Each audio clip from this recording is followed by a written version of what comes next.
అమరావతిలోని వెంకటపాలెంలో శ్రీనివాసుని కళ్యాణం జరగటం శుభపరిణామంగా భావిస్తున్నారు. ఈ కళ్యాణం సాయంత్రం 6:30 నుండి 8:30 వరకు జరుగుతుంది. అమరావతిలో తొలిసారి శ్రీవారి కళ్యాణం జరుగుతుంది. రాజధానిలో ప్రతి ఇంటికి అందిన కళ్యాణ ఆహ్వాన పత్రిక. కళ్యాణం చూడటానికి రాజధాని రైతులే కాకుండా దూర ప్రాంతాల నుండి కూడా వచ్చారు. మేము కూడా అయితే ఈ శ్రీవారి కళ్యాణానికైతే వెళ్ళాము. బైక్స్ అయితే పార్క్ చేసుకొని 1 కిలోమీటర్ వరకు నడవాల్సి వచ్చింది. గుడి వెనక భాగం నుంచి అయితే మేమైతే లోపలికి వచ్చేసామన్నమాట. ఇక్కడైతే చెకింగ్ అయితే కూడా చేస్తున్నారు అందరికీ. గర్ల్స్కి ఒక సైడ్, బాయ్స్కి ఒక సైడ్. అలాగే ముందు భాగంలో భారీ సెట్టింగ్స్తో అయితే కళ్యాణ వేదికను ఏర్పాటు చేశారు. అలాగే ఇక్కడ అయితే 20,000 మంది అయితే వచ్చారనమాట. 20,000 మంది కోసం అయితే గ్యాలరీస్ అయితే ఏర్పాటు చేశారు. ఒక్కొక్క గ్యాలరీకి వచ్చి 500 మందికి సీటింగ్ చేశారు. వాళ్ళందరికీ ఏ లోటు లేకుండా చూసుకున్నారు. ఈ కళ్యాణం వచ్చేసి శ్రీ నారా చంద్రబాబు నాయుడు వారి చేతుల మీద అయితే జరిగింది.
ఓం నమో వెంకటేశాయ.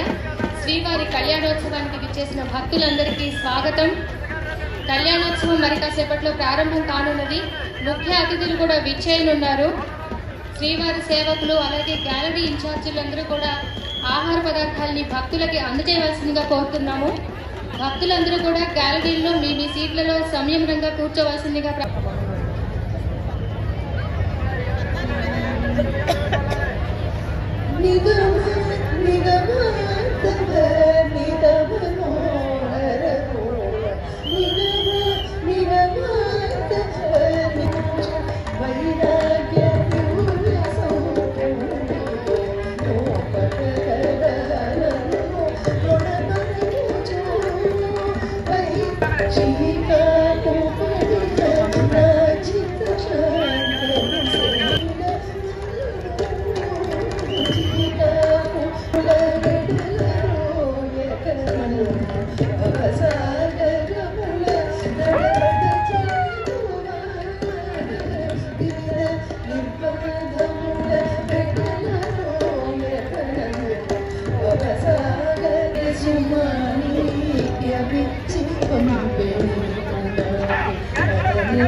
జై శ్రీరామ్.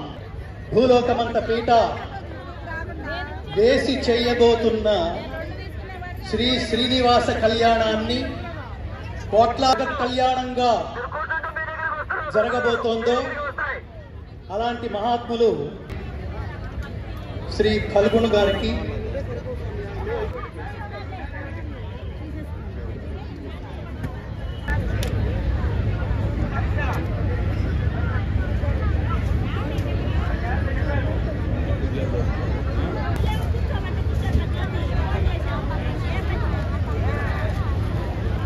ఎంత అంగబలం ఉన్నా ఎంత అర్థబలం ఉన్నా దైవబలం లేకపోతే సంపూర్ణమైన విజయాలను సాధించటం సాధ్యం కాదు. మహాత్ములారా, మిత్రులారా, దైవ బంధువులారా, ఆ నేపథ్యంలో పరమాత్మ ఇచ్చిన శక్తుల్ని ఎవరైతే ఈ రహస్యం తెలిసిన ఆంధ్రప్రదేశ్ ముఖ్యమంత్రి వర్యులు శ్రీ నారా చంద్రబాబు నాయుడు గారు తిరుమల తిరుపతి దేవస్థానం వారి ఆదేశాల మేరకు, వారి సంకల్పం మేరకి తిరుమల తిరుపతి దేవస్థానం ఇవాళ ఏర్పాటు చేసిన జగత్ కళ్యాణం కోసం ఏర్పాటు చేసిన స్వామివారి కళ్యాణం నేపథ్యంలో దైవజ్ఞుల ఆశీస్సులు ఈ వేదిక మీద పొందుతున్నారు.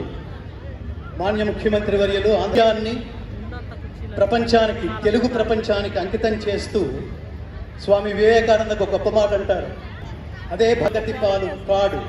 ఎవడైతే స్వకల్యాణం కోసం పనులు చేస్తాడో వాడున్నంత కాలమే ఉండిపోతాడు. ఎవడు జగత్ కళ్యాణం కోసం, లోక కళ్యాణం కోసం పరమాత్మ ఇచ్చిన శక్తుల్ని వినియోగిస్తాడో ఇందుకే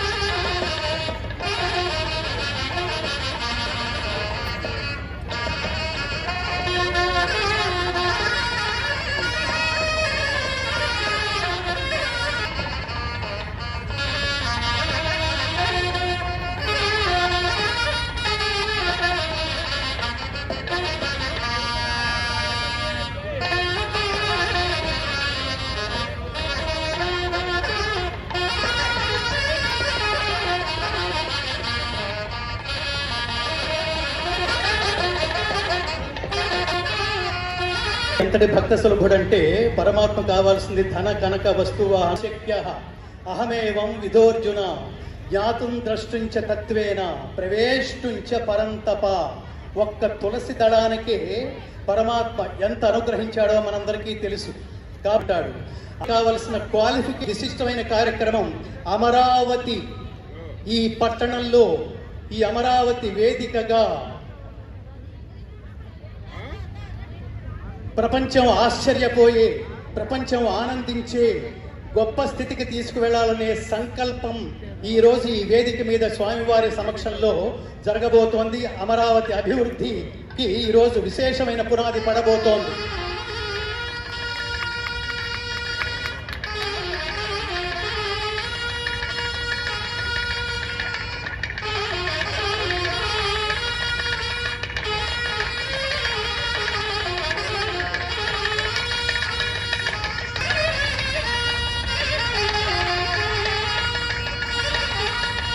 సత్కారం జరగబోతోంది.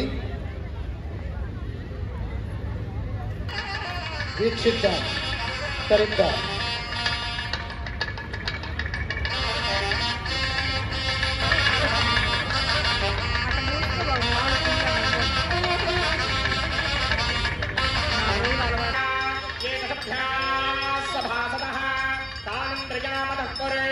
सर्वमायुरुपासदां सर्वेभ्यः श्री वैष्णवेभ्यो नमः।